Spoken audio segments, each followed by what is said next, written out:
আসসালামু আলাইকুম, welcome back to my channel নোতাসি কিচেন। আমি আজকে আপনাদের জন্য নিয়ে এসেছি পাস্তার খুব সহজ একটি রেসিপি, আর সেটা হলো রেড সস পাস্তা। আমি চেষ্টা করেছি পাস্তার এই রেসিপিটাকে খুব সহজভাবে আপনাদের সামনে উপস্থাপন করার জন্য।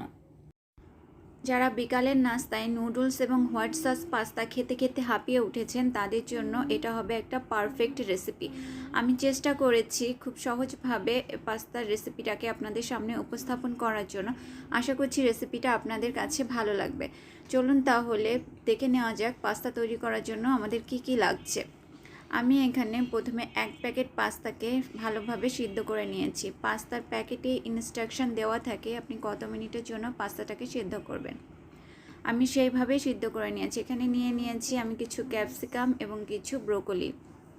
এগুলো আমার ফ্রিজেই ছিল, আমি ফ্রিজেরটা বের করে নিয়েছি।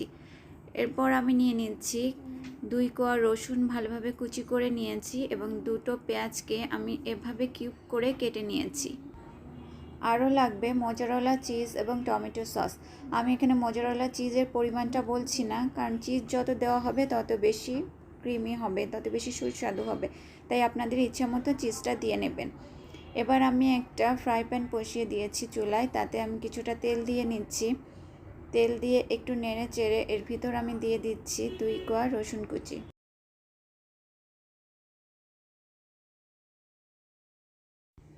রসুন কুচিটা দেওয়ার পর তেলটার ভিতর কয়েক ফোঁটা পানি পড়ে গিয়েছিল, সেজন্য তেলটা এভাবে ছিটে ছিটে উঠছে।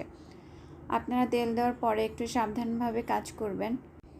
চুলার জালটাকে মিডিয়াম হিটে রেখে আমি দ্রুত রসুনটাকে নেড়ে চেড়ে নিচ্ছি। রসুনটা যখন এরকম একটু ব্রাউন কালার হয়ে এসেছে, তখন আমি দিয়ে দিচ্ছি পেঁয়াজ কিউবগুলো দিয়ে একটু নেড়ে চেড়ে আমি দিয়ে দেব ব্রোকলি এবং ক্যাপসিকামগুলো।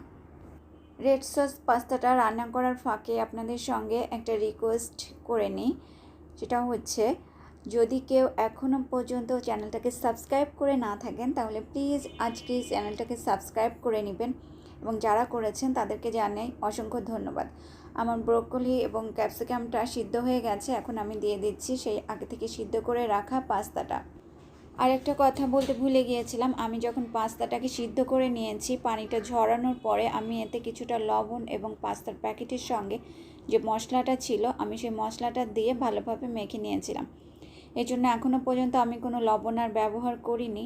তাছাড়া এটার সঙ্গে বিভিন্ন রকমের সস যাবে, সসগুলো দেওয়ার পরে তারপর আমি লবণটাকে টেস্ট করে নেব। যদি লবণটার প্রয়োজন হয় তাহলে আমি লবণটা দিয়ে নেব। আপনারাও লবণটাকে টেস্ট করে নিয়ে তারপরে দিবেন, কারণ সস এবং মোজারেলা চিজে পর্যাপ্ত পরিমাণে লবণ থাকে, তাই আমরা প্রথম পর্যায়ে যদি পরিমাণ মতো লবণটা দিয়ে নিই, তাহলে সস এবং মোজারেলা চিজ অ্যাড করার পর দেখা যাবে কি আমাদের পাস্তার লবণটা বেশি হয়ে গেছে। সেজন্য আমরা লবণটা প্রথম পর্যায়ে একটু কম দিয়ে নেব। এবার দিয়ে দিচ্ছি আমি টমেটো সস। আমি এখানে প্রায় হাফ কাপের মতো টমেটো সস ব্যবহার করেছি। আমি সসটা দুটো স্টেপে মিশিয়ে নিচ্ছি। আমি প্রথমে স্টেপে কিছুটা সস দিয়ে নিয়েছি, দিয়ে ভালোভাবে পাস্তাগুলোর সঙ্গে মেশাচ্ছি, এবং পরবর্তী স্টেপে আমি আবার বাকিটা সস দিয়ে নেব।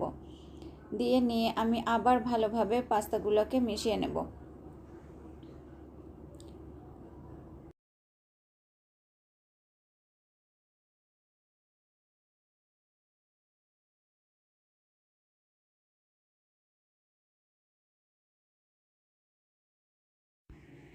এখন দিয়ে দিচ্ছি গ্রেট করে রাখা মোজারেলা চিজ।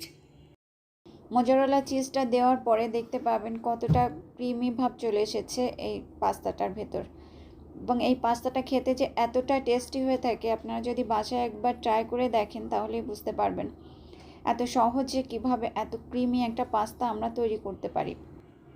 আমার পাস্তাটা প্রায় হয়ে এসেছে, দেখেন চিজগুলো গলে এসেছে। কেউ চাইলে এই পর্যায়ে পাস্তাটাকে নামিয়ে খেয়ে নিতে পারেন, আর যদি আপনি আরেকটু টেস্টি করতে চান, আরেকটু ক্রিমি করতে চান, তাহলে এই পর্যায়ে দিয়ে দিতে পারেন দুধ। আমি এখানে দিয়ে দিচ্ছি লিকুইড দুধ। এখানে 3 টেবিল চামচের মতো আমি দুধ দিয়ে নিয়েছি। কারো কাছে যদি লিকুইড দুধ না থাকে, তাহলে আমার মতো পাউডার দুধ গুলে এভাবে দিয়ে নিতে পারেন। এই দুধটা দেওয়ার ফলে দেখতে পাবেন এই পাস্তাটা আরও কতটা ক্রিমি হয়ে চলে এসেছে। আপনারা দেখতেই পাচ্ছেন চিজ গলে একেবারে চিজি একটা ভাব চলে এসেছে, দেখেই মনে হচ্ছে খেয়ে ফেলি। আমার তো খুব ফেভারিট এই পাস্তাটা। আর আপনারা যারা ভালোবাসেন তারা আমার রেসিপিটা ফলো করে এইভাবে একবার পাস্তা তৈরি করে খেয়ে দেখেন, তাহলেই বুঝতে পারবেন কতটা টেস্টি ইয়াম্মি এই পাস্তাটা। রান্নার শেষ পর্যায়ে এসে আমি এখন দিয়ে দিব অরিগানো। আমি এখানে হাফ চা চামচের মতো অরিগানো দিয়ে দিয়েছি। অরিগানো দিয়ে একটু মিশিয়ে নিয়ে এরপর আমি দিয়ে দেব চিলি ফ্লেক্স। চিলি ফ্লেক্সটা আপনারা টেস্টের উপর ডিপেন্ড করে দিয়ে নেবেন। চিলি ফ্লেক্সটা দেওয়ার পরে আমি আরেকটু ভালোভাবে নেড়ে চেড়ে নিচ্ছি। নেড়ে চেড়ে আমি পাস্তাটা নামিয়ে ফেলবো। আমার পাস্তাটা তৈরি হয়ে গিয়েছে। নামানোর আগ দিয়ে আপনারা লবণটা আরেকবার টেস্ট করে নেবেন, কারণ লবণটা এই পর্যায়ে এসে টেস্ট করে আমাদেরকে নামাতে হবে। এখন আর আমরা কোনো সস অ্যাড করব না, সেহেতু লবণ যেটা হওয়ার হয়েছে, এখন যেটুকু বাকি ছিল সেটুকু দিয়ে নিলেই আমাদের পারফেক্ট টেস্টটা চলে আসবে। এখন ভালোভাবে আরেকটু মিশিয়ে নিচ্ছি চিলি ফ্লেক্স, অরিগানো মিশিয়ে নেওয়ার পরে আমি নামিয়ে নেব। গরম গরম এই পাস্তাটা খেতে কিন্তু অসম্ভব মজা হয়ে থাকে। যারা এতক্ষণ ধৈর্য ধরে আমার সাথে থেকে আমার রান্নাটা উপভোগ করেছেন তাদেরকে জানাই অসংখ্য ধন্যবাদ। সবাই ভালো থাকবেন, সুস্থ থাকবেন এবং আমার জন্য দোয়া করবেন। ইনশাল্লাহ দেখা হবে নতুন কোনো এপিসোড নিয়ে, আপনাদের সামনে হাজির হব। ততক্ষণ পর্যন্ত আল্লাহ হাফেজ।